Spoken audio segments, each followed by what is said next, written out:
upcoming meeting with President Putin. Can Yeah. you tell us what you hope to get out of that and whether you'll consider inviting President Zelensky to join? So you have to understand, this is a war that should have never happened. This is a war that wouldn't have happened if I were president. It would have never happened. It was the apple of his eye. I got along very well with President Putin. But if you look, under President Bush, they took a lot of territory. Under President Obama, they took a lot of territory. Under Biden, they essentially took the whole thing. You know, it's just a question of time. Under Trump, you know what they took? Nothing, nothing. I was the one that said, you can't build your pipeline. That was half built.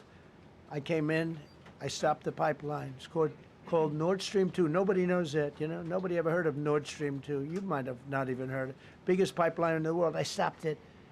I was not a friend of Russia, but I got along well with Putin. It's always good to get along with other countries if possible, but that doesn't mean you roll over like Biden did. Biden came in and he immediately approved the pipeline. I couldn't believe it. Then they say Trump wasn't tough on Russia. I wasn't tough. I was the toughest. Putin said, if you're not tough, I would hate like hell to see you. I stopped the biggest economic development job, the biggest job that Russia had ever built. I stopped it. It was dead. And this low IQ president came in and he let them build the pipeline and supply oil and gas all over Europe, you know?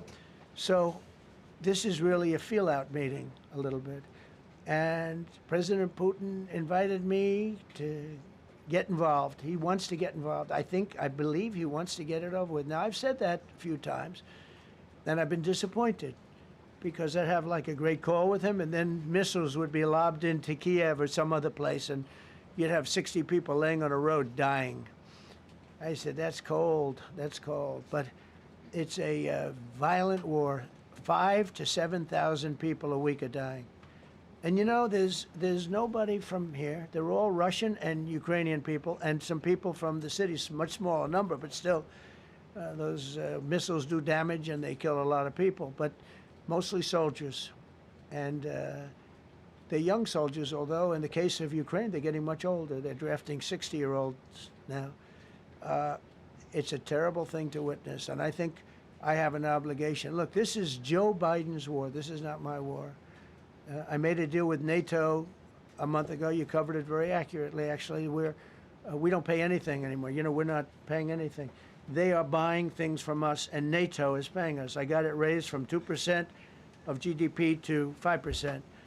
And they're paying us for everything that we send. We're not paying. But Biden approved $350 billion. Europe has spent $100 billion. The money that's been spent and the death is incredible. It's the worst thing that's happened, by far the worst that's happened since World War II.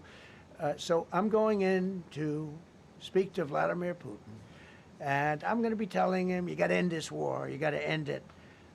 And he wasn't going to mess with me. This war would have never happened. You know, we had a discussion about it one time, and we never had that discussion again. Would have never happened. And when the election was rigged, and then Biden took office, which was barely took office, the auto pen took office, bad things started happening. Bad things, stupid things were said. And it ended up in a war. And you know, and I don't believe this will happen anymore because I have that pretty well covered. This could end up in a third world war. This could have been a third world war. I don't think that's going to happen now. But I thought it was very respectful that the president of Russia is coming to our country as opposed to us going to his country or even a third-party place. But I think we'll have constructive conversations. Then after that meeting, immediately, maybe as I'm flying out, maybe as I'm leaving the room, I'll be calling the European leaders who I get along with very well. And, you know, I have a great relationship, I think, with all of them. And I get along with Zelensky, but, you know, I disagree with what he's done. Very, very severely disagree. This is a war that should have never happened, wouldn't have happened. But I'll be speaking to Zelensky. The next meeting will be with Zelensky and Putin, or Zelensky and Putin and me. I'll be there if they need. But I want to have a meeting set up between the two leaders.